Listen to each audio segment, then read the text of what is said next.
হক কথার উপর যারা আপত্তি করে সবাই এরকম না যে জ্ঞান পাপী। অনেকে তো আছে জ্ঞান পাপী, জানে বুঝে যে কাজটা অন্যায়, সেই কাজ হলো ওটা, যেটা সে করতে যাচ্ছে, যেটা সমর্থন সে করছে, ওটা অন্যায়, ওটা পাপ, ওটা ক্ষতিকর, বুঝে, কিন্তু তাও জ্ঞান পাপী হয়ে ওই অন্যায়ের সমর্থন করে। অন্যায়ের সমর্থন এমন ভাবে করে মনে হয় যেন উনি, আরে আল্লাহ, ওনার চেয়ে আর বড় হক বলনেওয়ালা কে আছে। কত নিরপেক্ষ মানুষ, হ্যাঁ, উপস্থাপন এমন। এটা এক আজীব পরীক্ষা আল্লাহ তাআলার। অন্যায়ের পথে যারা কথা বলে, অন্যায় সমর্থন করে, ওদের ভাষা অনেক সময় মার্জিত হয়, ওদের উপস্থাপন আকর্ষণীয় হয়, ওদের তো ফায়দা নাই। অন্যায় কথার উপস্থাপন মার্জিত হওয়া, ওটা তার জন্য আরো ক্ষতি, সবার জন্য ক্ষতি। ওটা ওর গুনার পাল্লা আরো ভারী হচ্ছে। একজনকে আমি বলেছিলাম, গলত রাস্তা মানুষকে ধাবিত করে, বলেছিলাম আল্লাহ আপনাকে জবান দিয়েছেন, আপনি এটাকে ভালো কাজে ব্যয় করেন। তো আরেক জায়গায় গিয়ে প্রশংসা করছে। আমি প্রশংসা করলাম না, তারা সতর্ক করলাম যে তুমি মিষ্টি মিষ্টি কথা বলতে পারো, এই মিষ্টি কথাকে হকের দাওয়াতের মধ্যে ইস্তেমাল করো, বাতিলের দাওয়াতে ইস্তেমাল করো না। এই সাংবাদিকদের মধ্যে অনেক আছে, কিন্তু মিষ্টি মিষ্টি লিখতে জানে, মিষ্টি মিষ্টি বলতে জানে, কিন্তু হকের পক্ষে লিখবে না, জুলুমের পক্ষে লিখবে।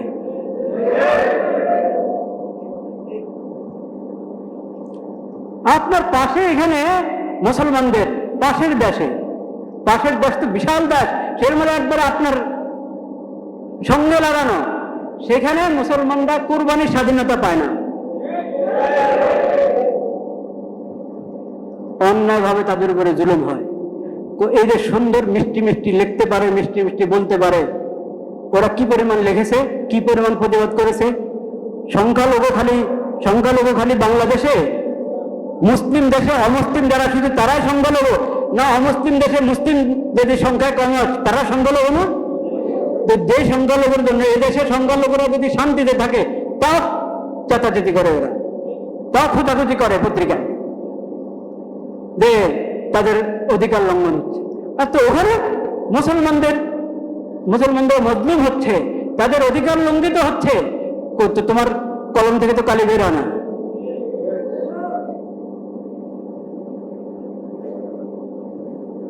আর এই দেশে এমন একটা প্রেক্ষাপট, এই মাত্র হজ গেল, এই মাত্র ঈদুল আজহা গেল, মাত্র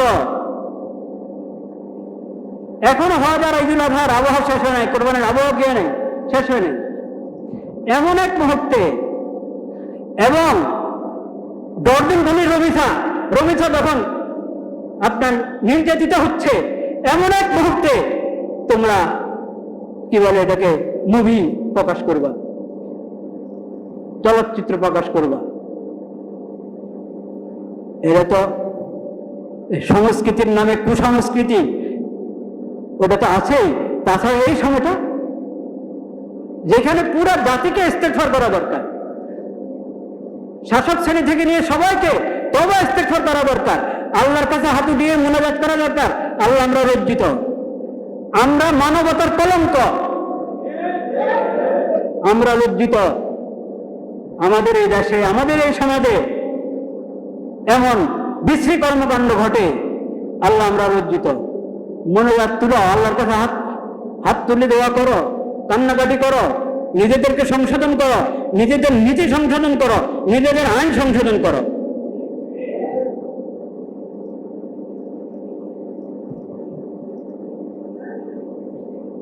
সেই সময় ওনারা ওনাদের কান্না, এটা কেন তোমরা তো বন্ধ করেছো, কেউ তো বন্ধ করে নাই, বলেছে কেউ ইমানি চেতনার করেছে যে এরকম গলত কাজ হতে পারবে না, বা হয়তো আরো কোনো কথা বলেছে, সেটার উপর এটা স্থগিত করা হয়েছে।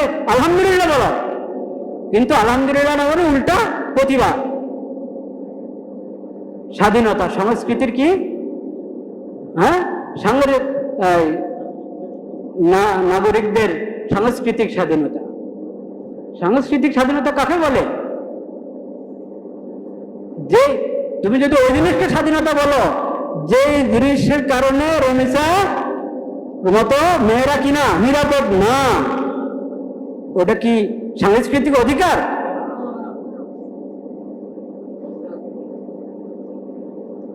এমন একটা মুহূর্তে এমন একটা কাজ করতে গিয়েছে, কেউ নিষেধ করেছে, তোমরা স্থগিত করেছ, এখন আলহামদুলিল্লাহ বলার বেলায় উল্টা অনেকে এটার প্রতিবাদ করে, বিভিন্ন ভাষায় এটার সমালোচনা করে।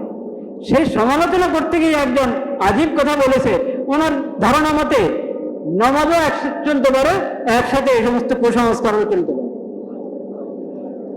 মানে নমাজের এগুলোতে কোনো বাধা নাই, কতক্ষণ আল্লাহকে রাজি করেন, কতক্ষণ শয়তানকে রাজি করেন, বলেন নাউজুবিল্লাহ।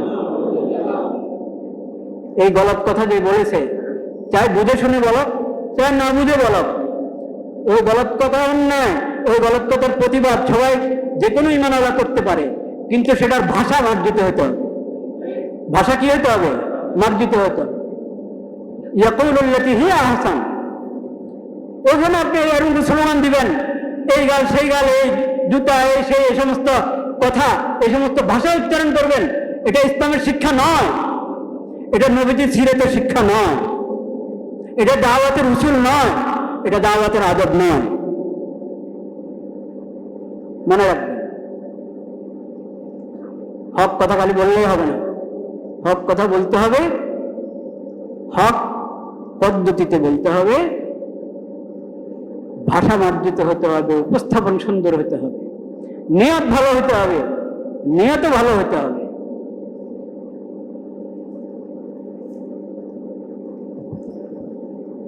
লা ইলাহা ইল্লাল্লাহ, লা ইলাহা ইল্লাল্লাহ, লা ইলাহা ইল্লাল্লাহ। আল্লাহ বলছেন নবীকে, হে নবী আপনি আমার বন্দাদেরকে বলে, আমার বন্দা, কত মহব্বতের কথা, আমার বন্দাদেরকে বলে দিন, ইয়াকুলুল্লাতী হিয়া আহসান, যাতে তারা উত্তম কথা বলে, সুন্দর কথা বলে, হক কথা বলবে, উত্তম ভাবে বলবে, সুন্দর করে বলবে, আক্রমণাত্মক ভাষা বলবে না, ঘাইল করে কথা বলবে না, মার্জিত কথাও হবে হক, উপস্থাপনটাও হবে সুন্দর, ভাষাও হবে মার্জিত। ইয়াকুলুল্লাতী হিয়া আহসান। ইন্না শাইতানা ইয়ানজাগু বাইনাহুম, শয়তান তো লেগেই আছে, মানুষের পিছনে শয়তান তো লেগেই আছে, শয়তান তো তাদের শত্রু। ইন্না শাইতানা কানা লিল ইনসানি আদুওয়াম মুবিনা, শয়তান ইনসানের স্পষ্ট শত্রু, লেগেই আছে পিছনে। কেউ যদি হক কথা বলে তাও তো শয়তান খোঁচাইতে থাকে না মানার জন্য, ওটার বিরোধিতা করার জন্য, বলেন নাউযুবিল্লাহ। সেই জায়গায় তুমি যদি অন্যায় কথা বলো, যদি আরো ঝগড়া লাগবে। ইন্না শাইতানা ইয়ানজাগু বাইনাহুম, শয়তান দ্বন্দ্ব লাগাবার জন্য বসেই আছে, বদল লাগায়, শয়তানের কাজে বদল লাগে। তুমি যদি অন্যায় বলো তো আরো বেশি বদল লাগবে। হক কথা বললা কিন্তু গাইড করে বললা, ভাষা মার্জিত হলো না। হক কথা, তাকে দাওয়াতের নিয়তে হক কথা বলছো, কিন্তু গাইল করে আক্রমণাত্মক ভাবে বলছো, আক্রমণাত্মক ভাষায় বলছো, কষ্ট পাবে, তো শয়তান সুযোগ পাবে, দেখছো তোর কি করলো, তো বাস সে আবার গরম হবে, বলবে আরো কিছু, বাস পাল্টাপাল্টি শুরু হয়ে যাবে। মার্জিত ভাষায় বলো, সুন্দর উপস্থাপন, মার্জিত ভাষা, আর কথা তো হক হইতেই হবে, সেটা তো 1 নম্বর শর্ত। যা বলবা ন্যায় সম্মত কথা হতে হবে, ইনসাফের কথা হতে হবে, হকের কথা হতে হবে, সহি কথা হতে হবে, গলত বলবে না, অন্যায় বলবে না, পাপের কথা বলবে না। এরপরে হলো ওটাকে, ওটার পদ্ধতিটা, উপস্থাপনের পদ্ধতি, ওটাও সুন্দর হবে। এটা একটা কোরআন কারীমের শিক্ষা, এবং নবী করিম সাল্লাল্লাহু আলাইহি ওয়াসাল্লাম হাদিসের মধ্যে, পুরা সিরাতের মধ্যে এটার প্রয়োগ। নবী করিম সাল্লাল্লাহু আলাইহি ওয়াসাল্লাম পুরা জিন্দেগিতে এই বিধানের প্রয়োগ নিজে এটাই করেছেন, সাহাবায়ে কেরামকে এটাই শিখিয়েছেন। ইদফা বিল্লাতী হিয়া আহসান, দাওয়াতের প্রসঙ্গে কথাটা। ওমান আহসানু কাওলাম মিম্মান দাআ ইলাল্লাহ ওয়া আমিলা সালিহান ওয়া ক্বালা ইন্নানী মিনাল মুসলিমিন। এরপরেই তো ইদফা বিল্লাতী হিয়া আহসান, ইদফা বিল্লাতী হিয়া আহসান ফাইযা আল্লাযী বাইনাকা ওয়া বাইনাহু আদাওয়াতুন কাআন্নাহু ওয়ালিয়্যুন হামীম।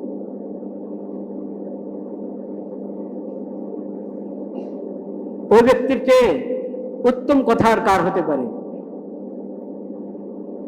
যা আল্লাহর দিকে মানুষকে ডাকে, ঈমানের কথা বলে, আমলের কথা বলে,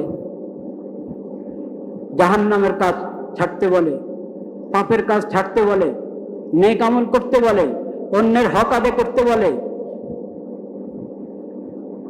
অন্যের হক নষ্ট করা থেকে বারণ করে। এর সব দাওয়াতের কাজ। দাওয়াতের কাজ অনেক ব্যাপক। যাকে আপনি দিন সম্পর্কে কোনো কিছু বললেন, হকের কথা বললেন, ইনসাফের কথা বললেন, সেটাও দাওয়াত। শরীয়ত সুন্নতের কথা বললেন, একটি আয়াত, একটি হাদিস, একটি মাসালা, একটা সুন্দর কথা, সব দাওয়াত। আল্লাহর দিকে যে দাওয়াত দিচ্ছে, আবার নিজেও নেক আমল করে, ও আমিলা সালিহা, নিজেও নেক আমল করে, ওয়া ক্বালা ইন্নানী মিনাল মুসলিমিন, এবং সে বলে আমি 10 জনের একজন, আমি অন্যান্য মুসলমানদের মতো একজন মুসলমান, আমি সবার মুসলিমদের অন্তর্ভুক্ত, আমি মুসলিমদের অন্তর্ভুক্ত। ইসলামের নিয়ামতের ঘোষণা, আবার সাথে সাথে যে আমি আলাদা কম, আপনাদের একজন, আমি সাধারণ। ওমান আহসানু কাওলাম মিম্মান দাআ ইলাল্লাহ ওয়া আমিলা সালিহান ওয়া ক্বালা ইন্নানী মিনাল মুসলিমিন। এই দাওয়াতের নির্দেশ দেওয়ার পর আল্লাহ তাআলা বলছেন ইদফা বিল্লাতী হিয়া আহসান।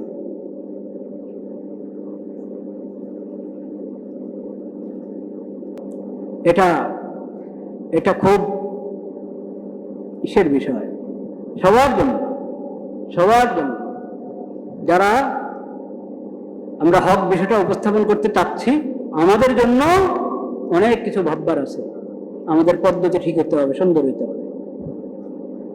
আর যারা গলত রাস্তা নিয়ে যাচ্ছে মানুষকে, তাদের হাতেও তাদের খেদমতেও আমরা অনুরোধ করছি, বুঝার চেষ্টা করে, দ্বীন শিখেন,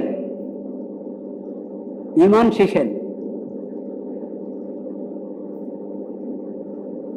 কোরআন শিখেন, সুন্নাহ শিখেন, শরীয়ত শিখেন, জানেন, বুঝেন। একজন মুসলিম কিভাবে কথা বলবে, ইসলাম সম্পর্কে যদি না জানে, ইসলামী শরীয়ত সম্পর্কে না জানে, তাহলে তো তার কথা মুসলমানের মতো হবে না। যে যে দায়িত্ব পালন করি আমরা এই দেশের, সমাজের যে সেক্টরে যারা কাজ করি, প্রত্যেক সেক্টরেই আমাকে ইসলামের পরিচয় দিতে হবে। আমি ডাক্তার, আমি একজন মুসলিম ডাক্তার, অমুসলিম ডাক্তারও আছে, অমুসলিম ডাক্তারও, সে ডাক্তারের বিষয় ইসলামের যে শিক্ষাগুলো, ওখানে কোনো সাম্প্রদায়িকতা নেই। ইসলামের শিক্ষার মধ্যে কোনো ধরনের কি নেই, সাম্প্রদায়িকতা নেই। ইসলামের শিক্ষাতে কোথাও পাবেন না এটা। প্রত্যেক পেশার লোকদের জন্য ইসলাম যে বিধান দিয়েছে, যে শিক্ষা দিয়েছে, যে কোনো অমুসলিম নিরপেক্ষভাবে এটা শুনলে অবশ্যই মানতে বাধ্য হবে, অবশ্যই মানবে সে। আপনি ডাক্তার, আপনি ইঞ্জিনিয়ার, আপনি সমাজসেবক, যেই লাইনে যার কাজ, প্রত্যেক পেশাওয়ালার দায়িত্ব ওই বিষয় আল্লাহ রাব্বুল আলামিনের কি হুকুম, নবী করিম সাল্লাল্লাহু আলাইহি ওয়াসাল্লামের সিরাতের মধ্যে ওই বিষয় কি শিক্ষা রয়েছে, ওটা জানার একটা। ইসলামী মূল্যবোধ, সামাজিক মূল্যবোধ, মূল্যবোধ ভালো কথা, কিন্তু মূল্যবোধ পাবেন কই? এবং মূল্যবোধের পূর্ণ সবকটা আপনাকে কে দিবে বলেন? মূল্যবোধের খণ্ডিত সবক দিয়ে আপনি সমাজ সংশোধন করতে পারবেন না। মূল্যবোধের পূর্ণ সবক গ্রহণ করতে হবে, সেটা পাবেন কোরআন থেকে, সেটা পাবেন হাদিস থেকে, সেটা পাবেন নবী করিম সাল্লাল্লাহু আলাইহি সাল্লাম কে আল্লাহ যে শরীয়ত দান করেছেন সেই শরীয়ত থেকে, সেটা পাবেন নবীজির সিরাত এবং সুন্নতের মধ্যে। ওখান থেকে নিতে হবে, আর না তো খণ্ডিত। খিয়ারুহুম ফিল জাহিলিয়া খিয়ারুহুম ফিল ইসলাম, তাও তো শর্ত আছে। ইরা ফাকাহু,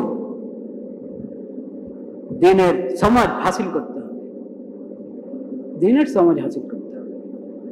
আল্লাহ তাআলা সেই তৌফিক আমাদেরকে দান করেন।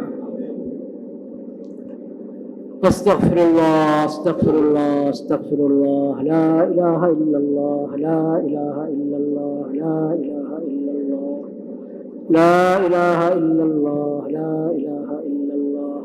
তো দ্বীনের সমাজ, ইসলামী শরীয়তের এলেম, এটা ব্যাপক হতে হবে, ঘরে ঘরে দিতে হবে। এটা ইসলামী সরকারের দায়িত্ব।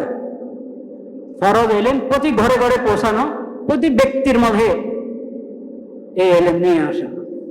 যতটুকু ফরজ, ফরজ আইন এলেম কমপক্ষে অতটুকু। আল্লাহ কি ফরজ করেছেন, কি হারাম করেছেন, এটা সরকারের সমস্ত যতগুলো সেক্টর আছে, প্রত্যেক সেক্টরে প্রত্যেক ব্যক্তির মাঝে এলেম আসতে হবে, এবং জনসাধারণের মধ্যে, নাগরিকদের মধ্যে প্রত্যেকের এই এলেমটা হাসিল করতে হবে।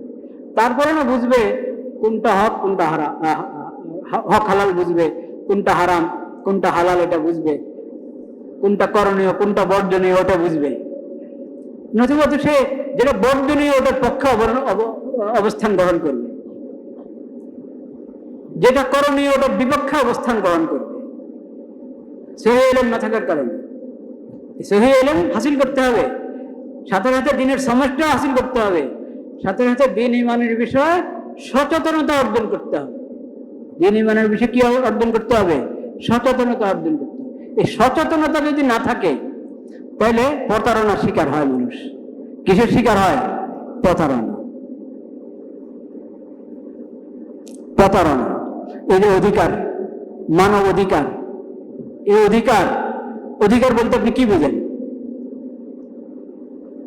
অধিকার, অধিকার আর অধিকার না, কোনটা অধিকার কোনটা অধিকার না, এটা মুমিনদের জন্য, মুসলিমদের জন্য, উম্মতে মুসলিমের জন্য ঠিক করে দিবে কে? আল্লাহ রাব্বুল আলামিন। অধিকারের কথা তো কোরআন হাদিসে আছে। অন্যের অধিকার নষ্ট করো না, অন্যের অধিকার যথাযথ আদায় করো। কার কি হক কার কি অধিকার সব বলে দেওয়া আছে।